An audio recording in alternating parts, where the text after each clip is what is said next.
Paz do Senhor, alunos da Faculdade de Betel. Essa será a nossa aula 4 da disciplina de Teologia do Antigo Testamento. Antes, porém, façamos uma oração. Pai, em nome de Jesus Cristo, seu amado Filho, que é poderoso e fiel, em cuja presença nós nos encontramos, nós lhe somos gratos, ó Pai, porque deitamos, dormimos e acordamos, porque o Senhor nos sustentou. E te pedimos, Pai bendito, Deus Todo-Poderoso, que o Senhor capacite o nosso coração e a nossa mente para o aprendizado da Tua Palavra, para que nós possamos guardar a Tua Palavra no nosso coração, para nós não pecarmos contra Ti. Teologia do Antigo Testamento, aula 4. Por que precisamos conhecer os livros históricos? Nós temos nessa aula 3 objetivos. Primeiro, reconhecer a importância teológica dos livros históricos, analisar os temas teológicos dos livros históricos e entender o valor dos livros históricos para a igreja. Nas nossas Bíblias, depois do Pentateuco, encontram-se 12 livros que vão de Josué a Esther e são chamados de livros históricos. Os estudos do Antigo Testamento para o estudante de teologia são de suma importância, pois esses livros do Antigo Testamento, chamados livros históricos, eles abrirão o conhecimento para o entendimento do Novo Testamento. O estudante de teologia precisa entender bem o Antigo Testamento, no nosso caso, na aula de hoje, os livros históricos, para que seja aberta para ele a porta do entendimento do Novo Testamento. Esses livros não são simples registros de fatos históricos, mas não é simples registro, não são simples registros, mas são a palavra de Deus para nós, são a palavra de Deus nos dias de hoje para o cristão. Os livros históricos são palavra de Deus, não são apenas registros históricos. Porque Deus, ele é o Senhor do tempo e do espaço. Sendo Deus o Senhor do tempo e do espaço, essa é a razão porque boa parte da Bíblia ela é escrita em forma de narrativa, porque Deus é o Senhor do tempo. Tempo e espaço esse onde os fatos ocorrem. Os livros históricos são muito importantes, muito importantes.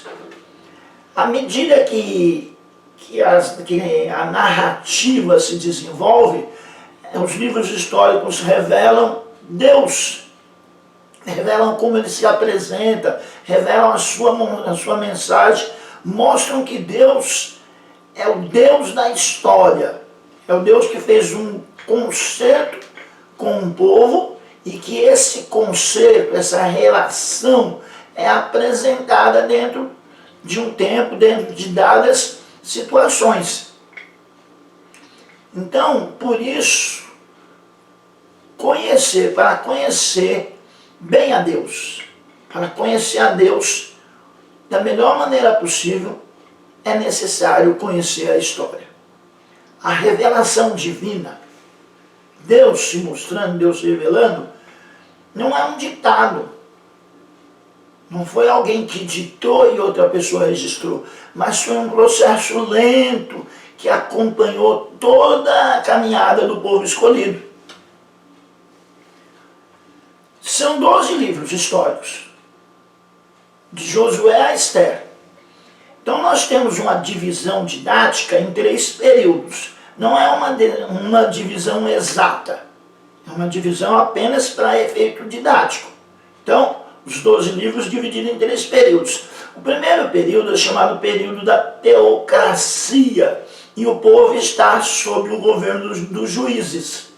Nesse período de teocracia, nós classificamos 3 livros: Josué, Juízes e Esther. Tem um segundo período, chamado didaticamente de período da monarquia, que é sob os monarcas, sob os reis. Este período chamado monarquia, ele abrange Saul, Davi, Salomão, a divisão do reino e o cativeiro. Não deveria ir até o cativeiro, mas como a divisão é apenas uma divisão didática, a monarquia sobre Saul, Davi, Salomão, o reino dividido e o cativeiro, traz em si essa divisão, essa segunda parte, 6 livros. 1º e 2º Samuel, 1º e 2º Reis, 1º e 2º Crônicas. Então, segundo período, período da monarquia. Quais os livros? 1º e 2º Samuel, 1º e 2º Reis, 1º e 2º Crônicas. O que abrange? Abrange o reino de Saul, o reino de Davi, o reino de Salomão e o cativeiro. O terceiro período é o chamado do período pós-cativeiro. Esse período ele se dá sob Zorobabel, Esdras e Neemias. E tem 3 importantes profetas, Ageu, Zacarias e Malaquias. Este terceiro período, nessa divisão didática, o período pós-cativeiro, abrange os livros de Esther, os livros de Esdras, Neemias e Esther. Então, terceira divisão, pós-cativeiro. Quais os homens de destaque? Zorobabel, Esdras e Neemias. Quais os profetas da época? Ageu, Zacarias e Malaquias. Quais os livros do pós-cativeiro? Esdras, Neemias e Esther. Eis aí a divisão didática. 12 livros divididos em 3 períodos. Os livros históricos têm muitos pontos de contato com o livro do Deuteronômio. Tem muito a ver, tem uma relação muito clara, uma relação teológica. Nós vemos o vocabulário de Deuteronômio presente nos livros históricos, vemos a linguagem, vemos o estilo, vemos os motivos pelo qual Deus fala com o seu povo nesses livros, e vemos também a teologia do Deuteronômio presente nos livros históricos. Essa presença ela é tão clara que nós podemos chamar essa aliança que persiste nos livros históricos, nós podemos chamar de aliança deuteronomista, porque é uma aliança que ela vem desde o Deuteronômio, segundo o que nós podemos ver no capítulo 30 do livro de Deuteronômio. A aliança deuteronomista, ela tem continuidade nos livros históricos. A influência da teologia do Deuteronômio é clara nos livros históricos. Deuteronômio, capítulo 30.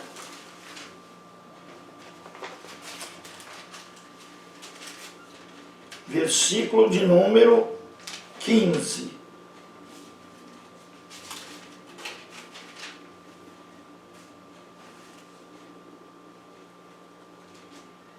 Deuteronômio, capítulo 30, versículo de número 15.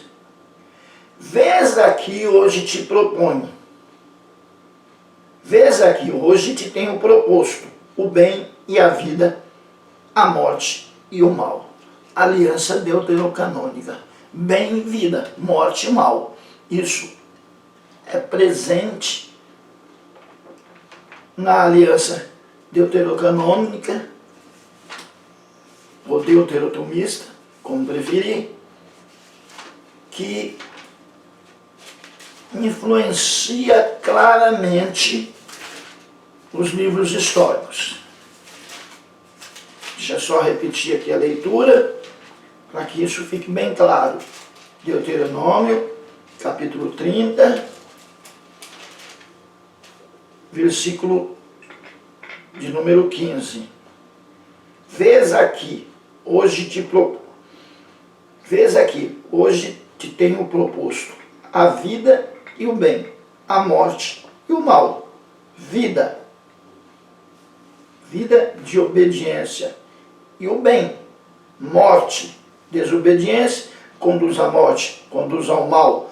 Aliança deuteronomista que continua clara nos livros históricos. vida e o bem, morte e o mal.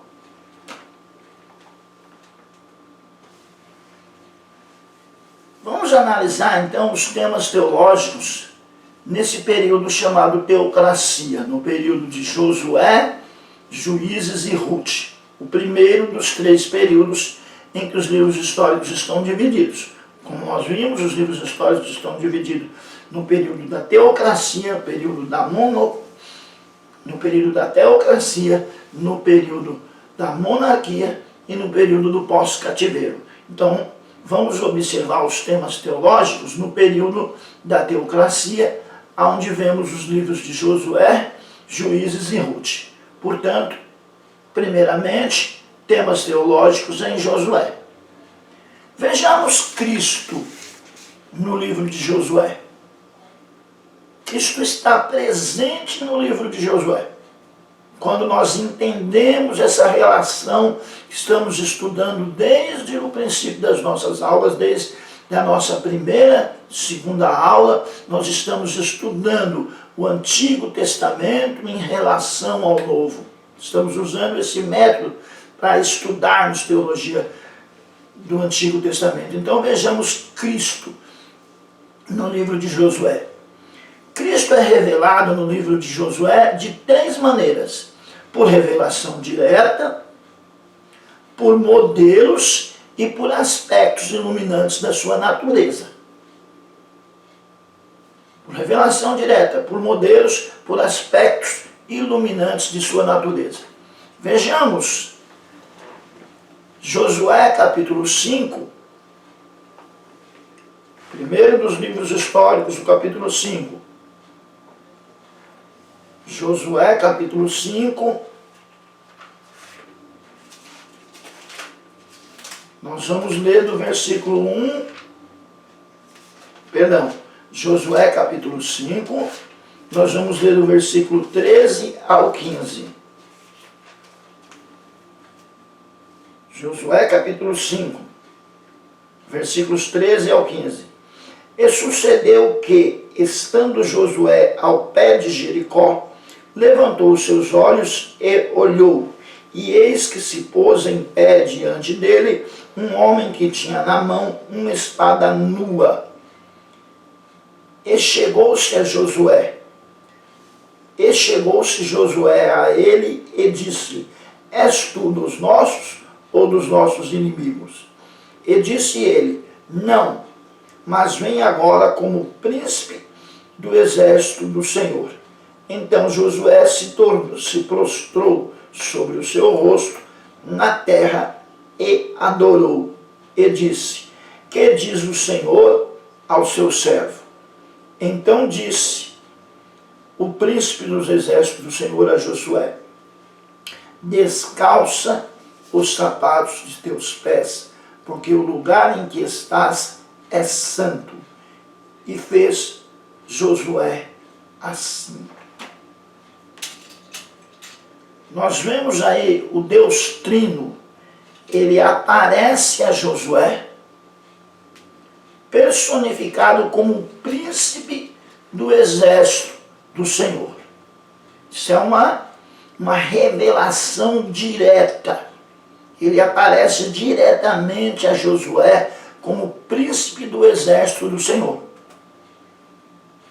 E através dessa aparição, Josué ele passa a ter segurança de que a vitória virá diretamente de Deus, porque quem aparece para ele é o próprio Deus personificado, é Cristo personificado no príncipe do exército do Senhor.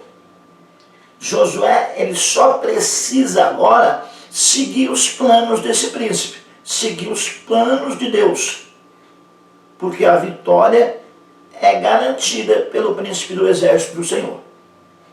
Então nós vemos no livro de Josué Cristo aparecendo por revelação direta, por modelos e por aspectos iluminantes da sua natureza.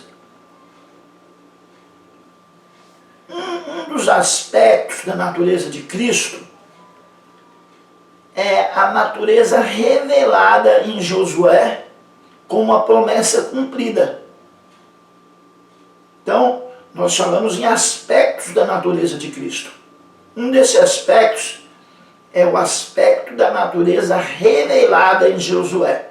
É o aspecto da promessa. Tudo quanto ele prometeu a Josué, ele cumpriu. Então, o aspecto da natureza de Cristo no livro de Josué, um dos principais, é o aspecto da promessa cumprida. Vejamos o que diz o livro de Josué, no capítulo 23, no versículo 14. Nenhuma só promessa caiu de todas as boas palavras que falou de vós, o Senhor vosso Deus. Aspecto da promessa cumprida. Deus, em sua graça, em sua fidelidade, ele sustentou e preservou o seu povo, tirando do deserto e levando-o até a terra prometida. E ele vai fazer o mesmo por nós, ele fará o mesmo por nós através de Cristo. Ele nos tirou do pecado e nos levará até o céu. Ele cumprirá a sua promessa. Assim como cumpriu com Josué, ele cumprirá com a sua igreja. Então esse é o primeiro tema teológico no livro de Josué.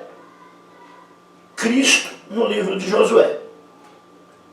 O segundo tema é o uso dos tipos na teologia do Antigo Testamento. Tem um estudo especial acerca disso chamado tipologia. Mas nós vamos nos ater aos livros históricos. O uso dos tipos na teologia do Antigo Testamento, em especial na aula de hoje nos livros históricos.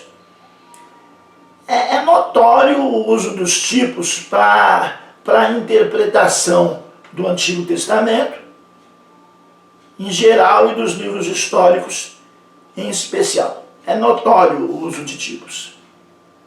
Mas o que será um tipo? Um tipo é um modelo, é uma lição objetiva. Tipo, modelo. Algo que serve de modelo. Algo que é uma lição objetiva. O que pode ser um tipo? Podem ser tipos. Uma pessoa, no caso do livro que estamos estudando, Josué é um tipo de Cristo. Porque Josué entrou com o povo na terra prometida, na Canaã terrestre, assim como Cristo nos colocará na Canaã celestial.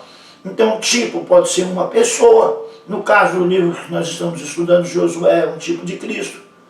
O tipo pode ser um ritual religioso, mas adiante nós vamos ver que a circuncisão é um ritual religioso que é um tipo da nossa nova vida em Cristo. E pode ser também um acontecimento histórico. Então, tipo, o que pode ser tipo? Uma pessoa, um ritual religioso ou um acontecimento histórico pode ser um tipo. E é largamente usada a tipologia para a interpretação dos livros históricos. O próprio Josué, como nós já dissemos, é um modelo, é um tipo de Cristo. O seu nome, Josué, significa Yahvé é salvação. Então já vemos o primeiro tipo. Yahvé é salvação. Esse nome é o equivalente hebraico do nome grego Jesus. Josué, Yahvé é salvação. Josué, ele guiou os israelitas até a possessão de sua herança, a terra prometida, bem como Cristo nos leva à possessão da vida eterna. Então o tipo, ele é bastante claro. Josué leva à possessão da terra prometida. Cristo leva à possessão da vida eterna. Um outro tipo também presente, né, nessa tipologia tão clara no livro de Josué, é o fio de escarlate na janela de Raabe. Os estudantes de teologia, os leitores da Bíblia conhecem a história de Raabe. ela socorreu Josué e Caleb, os dois espias, quando foram espiar a cidade de Jericó. Ela socorreu e eles prometeram a ela que ela e sua família seriam redimidos, seriam salvos quando o exército de Israel invadisse Jericó. Mas que para que isso fosse garantido, era necessário que ela colocasse um fio de escarlate na janela da casa dela. Esse fio de escarlate na janela de Raabe, garantindo a sua salvação, a sua redenção, aponta para o sangue de Cristo que foi derramado na cruz do Calvário e nos salvou da morte. Então, o segundo tipo, o cordão de fio de escarlate na janela de Raabe. Um outro tema também presente no livro de Josué é o tema da salvação pela graça mediante a fé, que vai ser largamente desenvolvido no Novo Testamento. O escritor aos Hebreus vai falar disso, Paulo vai falar disso, especialmente Paulo, escrevendo aos Romanos, vai falar do tema da salvação pela graça mediante a fé. Esse tema ele aparece no livro de Josué ainda na história de Raabe. Ainda vamos lançar a mão da história de Raabe. Aparece esse tema da salvação pela graça mediante a fé. Raabe, ela aparece entre os heróis da fé. Ela é citada no capítulo 11, versículo 31 de Hebreus, na galeria dos heróis da fé. É citada a fé de Raabe. E ela se torna um símbolo da salvação pela graça, salvação de graça. Ela não merecia, mas recebeu mediante a fé. O mesmo acontece conosco. Nós também não merecíamos a salvação. Nós merecíamos a morte. O salário do pecado é a morte. Mas o dom gratuito de Deus é a vida eterna por Jesus Cristo.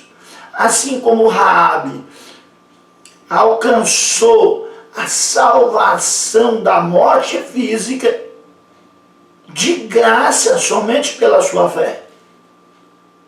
Não foi pela obra em si de ter ajudado os espias, mas foi pela fé no Deus de Israel que a levou a ajudar os espias e a acreditar que o fio de escarlate poderia salvá-la, o fio de escarlate na janela poderia salvá-la, que aponta para nós acreditando que o sangue de Jesus Cristo na cruz do Calvário pode de graça nos salvar, ainda que nós não sejamos merecedores, mediante a nossa fé. Então, é presente no livro de Josué o tema da salvação pela graça mediante a fé. Um outro tema presente também no livro de Josué, ainda na importantíssima história de Raabe. A história de Raabe, ela tem um fundo teológico muito importante. Então, dentro da história de Raabe, nós vemos ainda os gentios no plano da salvação. Na história